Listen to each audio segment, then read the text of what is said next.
Eu sou Vera Morgado e começa agora a revista da Câmara, com as notícias que foram destaque na semana. A Comissão da Reforma Política aprova o Distritão para as eleições de 2018 e o financiamento público de campanhas. Nossa reportagem mostra o que pode mudar já no ano que vem. Deputados, senadores e técnicos do governo negociam acordo para a aprovação da medida provisória que cria um novo refis. E você vai ver também.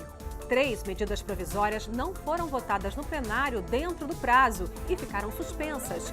Veja o que fez o governo para impedir que as medidas expirassem. Uma delas aumenta a arrecadação com tributos. A Comissão de Transportes discute o corte no orçamento da Polícia Rodoviária Federal e as consequências para a população. E as homenagens a Oswaldo Cruz, o sanitarista que liderou o combate a epidemias que atormentavam o Brasil no início do século XX.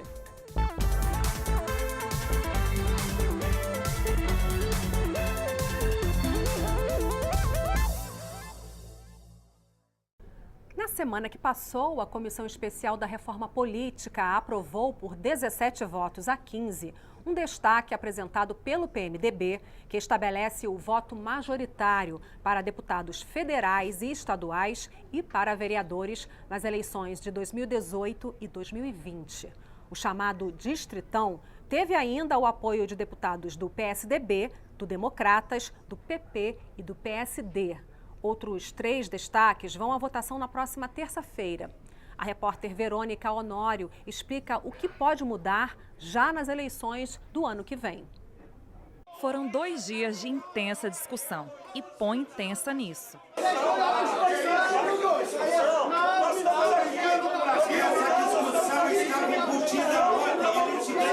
Um dos principais temas em debate é o fundo público para financiar as campanhas. A comissão aprovou um valor que deve ser em 2018 de aproximadamente 3 bilhões e meio de reais. Um detalhe, a divisão desses recursos vai ser definida por outra lei. Outra mudança importante é no próprio sistema eleitoral. O chamado Distritão pode valer para as eleições de 2018 e de 2020. Nesse modelo são eleitos os mais votados. Por exemplo, Minas Gerais tem 53 deputados federais. Os 53 mais bem colocados na urna em 2018 vão ser os escolhidos. A inclusão do modelo foi feita a pedido do PMDB. O ideal, no meu entendimento, é o distrital misto, mas isso é um futuro. Por quê? É necessário que o tribunal fixe esses distritos. Só estamos falando de um país continental gigantesco. Então ele vai demorar algum tempo para poder fixar os distritos que serão feitos no distrital misto. E até lá, portanto, na eleição de 2018 e 2020, nós optaríamos pelo distritão. O distrital misto só entraria em cena a partir de 2022. O país referência aí é a Alemanha. O parlamento de lá tem, no mínimo, 598 vagas. Metade delas é ocupada por eleitos no sistema distrital. Funciona assim: o país todo é dividido em 299 partes. Em média, cada distrito tem 250 mil habitantes. Cada partido só pode concorrer com um candidato em cada distrito. O mais votado é o eleito. Mas esse é um sistema misto. A outra metade do parlamento é escolhida de outro jeito. A Alemanha tem 16 estados. Os partidos decidem uma lista de candidatos para cada estado. O eleitor alemão vota no partido. Quanto mais voto o partido tiver, mais candidatos da lista entram no parlamento. O modelo proposto para o Brasil seria semelhante. Por exemplo, o estado do Paraná hoje tem 30 deputados. 15 vagas seriam definidas nos distritos, outras 15 por uma lista fechada feita por cada partido. Repare bem, o eleitor teria 2 votos. Esse sistema todo é para a escolha de deputados federais e estaduais. Em votando o sistema distrital misto, no moldes que está no relatório, eu creio que será um avanço grande, um avanço onde nós vamos ter o povo votando em lideranças locais, votando em programas partidários, resolvendo a questão das mulheres na política brasileira. A Alemanha hoje tem 40% de mulheres participando do parlamento por causa do sistema de votação. E com isso também baixa muito o custo de campanha. Em concluindo essa votação, eu creio que será um ponto positivo. Outro ponto aprovado é que os novos ministros de tribunais superiores vão passar a ter um mandato de 10 anos. Hoje eles ficam nos postos até se aposentar. Mas alguns pontos também acabaram saindo da reforma política, é o caso dos vices. A ideia original era acabar com o cargo de vice-prefeito, vice-governador e vice-presidente. A estimativa era de que, com isso, iria gerar uma economia na casa de R$500 bilhão por ano. O PP, Partido Progressista, não concordou. Muito mais caro do que isso é haver a vacância do cargo e ter que se ter um novo processo eleitoral. Pelo texto aprovado, os cargos de vice continuam existindo. A expectativa é que a proposta vá para o plenário já na semana que vem. Foi o que foi possível e eu tenho certeza que a sociedade vai ficar satisfeita porque os seus representantes cumpriram o seu dever de legislar. Acho que o sistema atual está falido, acho que o Distritão, sem uma cláusula de desempenho alta e sem financiamento privado, ele, se fosse permanente, é muito ruim, mas acho que tem um ponto na reforma política que, se nós conseguirmos sair vitoriosos no plenário, eu acho que nós vamos estar dando um passo muito importante, que é a aprovação do sistema distrital misto para 22. Houve um debate e uma aprovação de temas que são polêmicos e que precisariam ser transitórios, como permanente, como a própria discussão do fundo eleitoral, que havia no texto do relator inicial um caminho para que fosse reduzido ao longo do tempo. Infelizmente, na última hora, se decidiu por manter um valor alto, que a sociedade, certamente nesse momento de dificuldade fiscal que o Brasil vive, não aceita.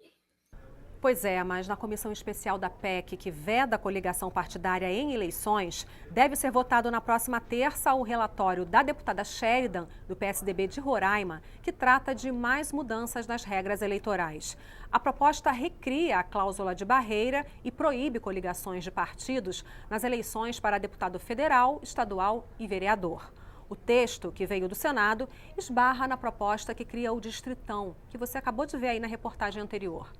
Para deputados da comissão especial, essa PEC que veda as coligações pode ser uma alternativa ao Distritão, como mostra a repórter Cláudia Lemos. De acordo com o relatório, as coligações nas eleições para deputado federal, estadual e vereador ainda podem ser feitas nas eleições do ano que vem, mas ficam proibidas a partir de 2020. Os partidos vão poder fazer federações. A diferença é que, depois de se unirem para as eleições, vão ter de atuar em conjunto durante todo o mandato, como se fossem um só partido. A cláusula de desempenho já vale para 2018, com exigência mais leve do que a proposta pelo Senado.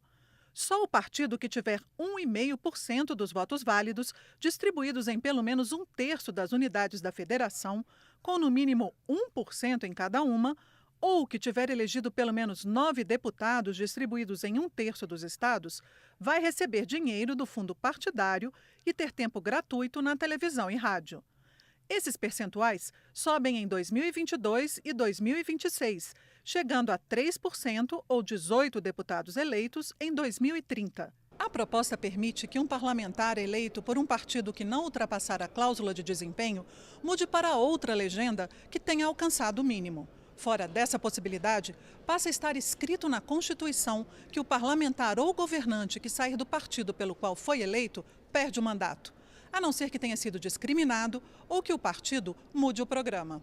A relatora destacou as negociações para chegar a um texto com chances de ser aprovado. Para ela, o mais importante é diminuir a fragmentação dos partidos. Inicialmente, com o estabelecimento que é posto agora na cláusula, já 1,5% para o ano de 2018, de 35 caem para 18 os partidos. 18, porque já estabelece aí uma condição mínima para que esses partidos possam ter acesso a esses recursos e agora de uma forma organizada e justa. Vai ter acesso que a gente traduz ali a vontade da população porque possuem representantes.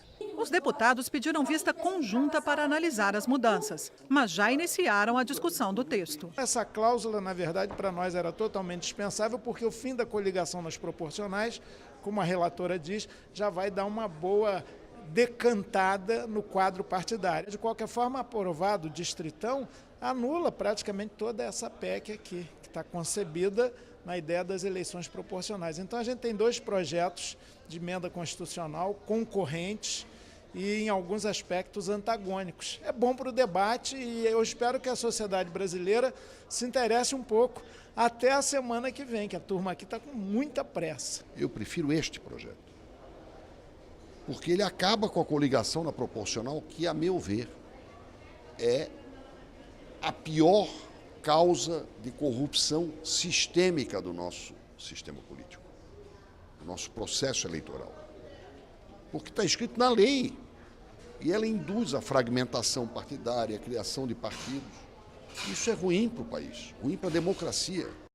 No Conselho de Ética, o deputado delegado Éder Mauro, do PSD do Pará, negou que tenha sido o autor do vídeo adulterado em que o deputado Jean Willis, do PSOL do Rio de Janeiro, aparece fazendo críticas a negros e pobres. Mauro, no entanto, admitiu que autorizou a publicação do vídeo na página dele no Facebook, mesmo sem conferir a veracidade do material. O Conselho também recebeu uma representação do PSB contra o deputado Vladimir Costa, do Solidariedade do Pará, também por quebra de decoro parlamentar. Ele é acusado de assédio sexual contra uma jornalista da rádio CBN de Brasília. No plenário, os deputados aprovaram urgência para a tramitação de 2 projetos de lei e iniciaram a discussão da proposta de emenda à Constituição que muda as regras para a tramitação de medidas provisórias. E falando em medida provisória, 3 que estavam na pauta dessa semana perderiam a validade, mas uma manobra do governo fez com que, na prática, estas MPs fiquem suspensas. Dini Moraes explica. 3 medidas provisórias que estavam para ser votadas no plenário da Câmara não foram apreciadas e perderam a força de lei esta semana. São elas a MP 772, que endurece a punição a frigoríficos que não respeitam regras sanitárias, a MP 773, que autoriza prefeitos e governadores a usarem na educação dinheiro que receberam da repatriação de patrimônio que brasileiros mantinham ilegalmente no exterior, e a polêmica MP 774, que aumenta a contribuição previdenciária para empresas de 50 setores econômicos e poderia aumentar a arrecadação do governo em quase 5 bilhões de reais este ano. É raríssima mesmo, a vez que o governo deixa caducar um MP. Essa semana foram 3. Todas as que perdem a eficácia dia 10, o presidente resolveu arquivá-las. Por quê? Porque o governo não cumpriu os prazos, não votou, vai perder o prazo e resolveu arquivar. É a derrota do governo, mostra a fragilidade do governo. Um dia antes das medidas provisórias perderem a validade, o governo editou uma outra MP revogando-as. Mas esse cancelamento não é definitivo porque ainda precisa ser confirmado pelo Congresso. Isso faz com que, na prática, em vez de as 3 MPs terem expirado, elas tenham ficado suspensas. E abre espaço para que o conteúdo delas, penalização de frigoríficos, dinheiro da repatriação na educação e, principalmente, aumento de carga tributária para empresas de diversos setores, continuem vivos no Congresso. A intenção do governo é não interromper a discussão. Fez um movimento processual, regimental, para que a discussão não fosse interrompida e o debate acumulado não fosse perdido. Essa que é a intenção. Entre os projetos discutidos, o plenário aprovou a autorização para que 2 propostas tenham a tramitação mais acelerada. Uma é a que torna crime hediondo a posse ou porte ilegal de armas de fogo de uso restrito dos agentes de segurança pública e das Forças Armadas, e a outra é a que cria um financiamento para as Santas Casas, responsáveis pelo atendimento de cerca de metade dos pacientes do Sistema Único de Saúde. E a partir da próxima semana, Câmara e Senado farão uma espécie de mutirão para votar projetos sobre segurança pública.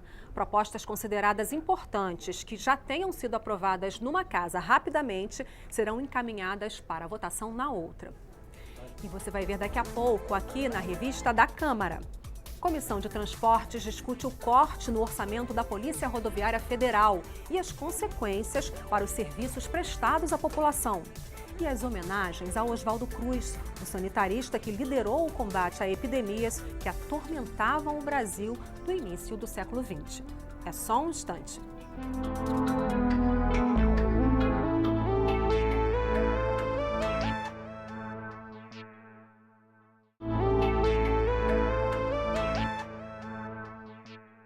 Na semana que passou, o presidente Michel Temer sancionou com vetos o projeto de lei de diretrizes orçamentárias para 2018. A LDO prevê o crescimento de 2,49% do PIB no próximo ano, A inflação deve ficar em 4,5% e a taxa básica de juros em 9%. A previsão de crescimento para o salário mínimo é de 4,5%, passando para R$ 979. Já o déficit, que está sendo revisto, deve subir para 159 bilhões de reais. Essa reestimativa de déficit depende da aprovação de deputados e senadores. O presidente Michel Temer também sancionou, com uma série de vetos, os aumentos salariais para 10 categorias, aprovados pelo Congresso. Isso ao mesmo tempo em que o governo propõe um plano de demissões voluntárias para o funcionalismo público federal. Agora é lei. Entre as categorias beneficiadas com o aumento estão auditores fiscais e o corpo diplomático. O governo federal estima um gasto perto dos 3,5 bilhões de reais ao ano. Para o advogado especialista em administração pública, uma decisão estranha, já que o governo também criou um plano de demissão voluntária no serviço público. Soa, no mínimo, contraditório ou paradoxal que essas medidas caminhem em conjunto, principalmente quando vêm acompanhadas de altas de imposto, que é o que tem acontecido. O deputado Irã Gonçalves, que presidiu a comissão mista sobre o tema, rebate. O aumento faz parte de um acordo com a categoria e já estava previsto no orçamento. Quanto aos vetos, ele lamenta que outras categorias tenham ficado de fora. É o caso dos professores dos ex-territórios, como Rondônia, Roraima e Amapá. Essas categorias, elas estão com seus salários defasados e elas trabalharam muito na construção do nosso estado de Roraima na época do território. E nós estamos, ao lado disso, tentando aprovar em segunda votação aqui na Câmara a PEC 199, que vai certamente contemplar essas que não foram contempladas agora. Mas, no geral, ele concorda com os vetos, como sobre o trecho que transformava os cargos de nível médio do Banco Central em nível superior e sobre o ponto que permitia que funcionários públicos federais fossem cedidos para o Sistema S, como o Senai, por exemplo. Neste último, até a oposição concorda, mas só no conteúdo. De fato, há uma contradição entre você fazer esta sessão, né? Mas entrou em conflito com um segmento que, sem dúvida alguma, tem prestado grandes serviços a partir de programas públicos. Isso poderia ter sido resolvido, né, de maneira negociada e não com um veto presidencial. O cobertor também é pequeno no orçamento da Polícia Rodoviária Federal, que caiu 44% em relação ao ano passado. A Comissão de Transportes discutiu as consequências desse corte nos serviços prestados à população. Desde julho, a Polícia Rodoviária Federal não faz mais escoltas em rodovias, nem policiamento ou resgates aéreos. Também reduziu o horário de atendimento ao público e estuda desativar parte das 600 unidades. Tudo por causa do contingenciamento de 44% no orçamento, que caiu de 420 milhões de reais em 2016 para 256 milhões este ano. A Comissão de Transportes da Câmara ouviu de representantes do governo que a queda na arrecadação de impostos obrigou o corte em todos os ministérios e que parte da perda da Polícia Rodoviária foi revista. Houve uma redução do valor contingenciado, hoje ele vai ficar em torno dos 32%. E a gente vai continuar essas negociações com o Ministério do Planejamento, no sentido de cada vez mais amenizar este problema. O diretor da Polícia Rodoviária Federal disse que foi preciso priorizar atividades. Principalmente a vertente do acidente de trânsito, houve uma orientação muito forte, né? A viatura não vai poder, nós não podemos deixar de atender essas situações, nós vamos sim racionar para que possa estender até que esse quadro seja recomposto. O diretor da Federação dos Policiais afirmou que o contingenciamento retirou recursos de multas das áreas onde deveriam ser aplicados e disse que o resultado foi o aumento no número de acidentes e de crimes. No mês de julho desse ano, houve um aumento expressivo na quantidade de assaltos a veículos de cargas, assaltos a ônibus de passageiros, bem como a redução em todos os números de fiscalização da PRF, redução de fiscalização de pessoas, veículos, uma redução na quantidade de infrações detectadas pelos nossos agentes e, em consequência dessa redução de fiscalização, também houve um aumento no número de mortes nas rodovias federais em relação ao mesmo período do ano passado. Esse contingenciamento só interessa a um segmento da sociedade, o ilícito. aquele, ou seja, o infrator, quanto mais, que provoca os acidentes, ou o ilícito, o que transporta drogas, o que pratica crimes sexuais com crianças. Essas instituições, elas não podem ter contingenciamento, muito pelo contrário, elas têm que ter investimentos. Uma comissão informal de deputados e senadores e técnicos da área econômica do governo vai buscar um consenso sobre a medida provisória 783, que permite o parcelamento de dívidas com a União, tanto de pessoas físicas quanto de pessoas jurídicas. Conhecida como Novo Refis, a MP teve a vigência prorrogada até outubro. A questão é definir até onde pode chegar o refinanciamento. Dados da Receita Federal indicam que a dívida total está em torno de 1 trilhão e 600 bilhões de reais em créditos a receber. O texto original previa descontos de 25% a 90% nas multas, juros e encargos. Mas as negociações na Câmara apontam para margens bem maiores, de 85% a 99%. No almoço, na residência oficial do presidente do Senado, foi discutido um acordo que permita a votação da medida provisória. Acho que vai haver um entendimento em relação a essa questão do refis, porque o prazo final termina agora, no final do mês, né? No final de agosto. Tudo que a gente não pode é construir algo que seja responsabilizado pela frustração de arrecadação e que depois o governo encaminhe qualquer tipo de ideia de aumento de impostos que a gente sabe que não passa na Câmara dos Deputados. Rodrigo Maia foi até mais específico. Ele disse que nenhuma proposta de aumento de imposto de renda tem condições de ser aprovada aqui na Câmara. O presidente Michel Temer admitiu que o governo estuda a criação de novas alíquotas do imposto de renda, embora nada esteja definido ainda. A gente fala agora de outros números que preocupam. No Brasil, a cada 2 minutos, 5 mulheres são espancadas. E o que é mais grave, em mais de 80% dos casos, o agressor é o companheiro. Os dados são da Organização Mundial da Saúde. Para ajudar a mudar essa realidade, uma comissão da Câmara dos Deputados aprovou um projeto que determina que quem comete violência doméstica terá que frequentar programas de reeducação e reabilitação. Ela não quer mostrar o rosto ou revelar o nome. Não quer ser reconhecida. Casada por mais de 20 anos, ela conta que o marido sempre foi violento. Mas quando resolveu voltar a estudar, as agressões ficaram mais frequentes. Sempre mais agressivo. Então, como era a época de renovar o semestre, aí ele gostaria que eu não renovasse. Só que aí eu fui contra ele, renovei o semestre. E acho que isso deixou ele muito chateado também. O caso foi parar na justiça. Nossa personagem foi encaminhada para um programa de reabilitação que dá atendimento às famílias e também ao agressor. Eu fui para o atendimento psicológico, específico para a violência doméstica. É o que tem me ajudado nesse período. O Núcleo de Atendimento à Família e aos Autores de Violência Doméstica existe há 14 anos no Distrito Federal.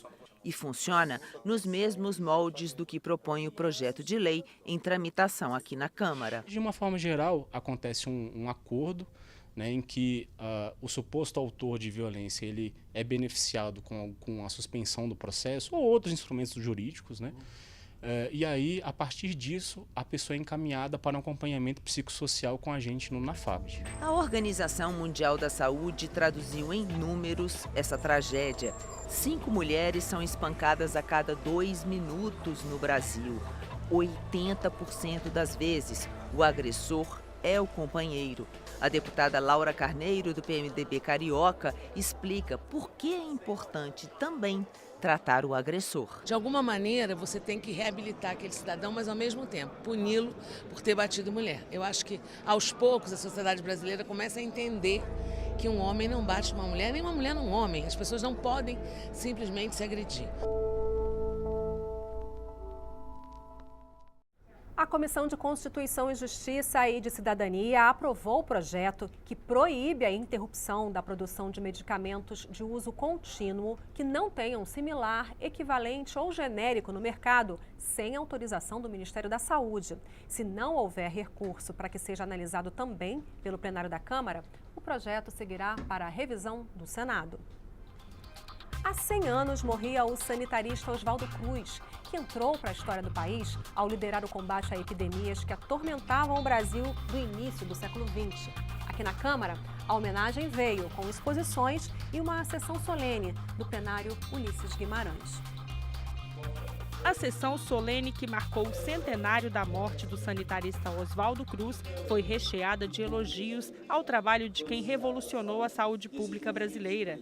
Mais que lembrar os grandes feitos do cientista e médico que estudou e combateu doenças como febre amarela, malária e dengue, os convidados e parlamentares ressaltaram a dedicação de Oswaldo Cruz para promover a saúde da população. A maior contribuição do sanitarista foi a criação do instituto que se transformou na Fundação Oswaldo Cruz. A Fiocruz, ligada ao Ministério da Saúde, produz vacinas e medicamentos e se tornou referência na América Latina na pesquisa e produção em saúde pública. Deixou um grande legado, que é a Fundação Oswaldo Cruz, que hoje produz muitos dos nossos medicamentos, vacinas. Durante a sessão solene, o deputado Odorico Monteiro, que é médico, defendeu que a Fiocruz receba o título de Patrimônio Nacional de Saúde Pública. Ele defendeu mais investimentos na entidade. Representa uma autonomia do Brasil, por exemplo, no campo das vacinas. Foi a primeira instituição da América Latina a isolar o vírus do HIV. Forma uma quantidade enorme de doutores, mestres por ano. Sem ciência, nós jamais seremos o país do amanhã. Então é preciso que se invista e muito, que é exatamente a antítese do que se faz. Outra forma de homenagear Oswaldo Cruz, uma exposição, mostra um pouco do trabalho dele e o combate a epidemias como a da febre amarela no Rio de Janeiro em 1907. Ele chegou a receber prêmios internacionais e, uma curiosidade, enfrentou muitas críticas e resistência da própria população e de políticos ao implantar medidas como a vacinação obrigatória. Outra contradição é que o médico e pesquisador em saúde morreu aos 44 anos vítima de uma doença renal crônica, que também foi a causa da morte do pai. O exemplo de Oswaldo Cruz foi lembrado como razão para o enfrentamento dos desafios da atualidade. Temos novos desafios, porque o Brasil tem tido um envelhecimento da sua população, um aumento da importância das doenças crônicas, da violência, de novos agravos da saúde, e a Fiocruz é uma instituição que abriga todas as áreas de pesquisa voltadas para a saúde.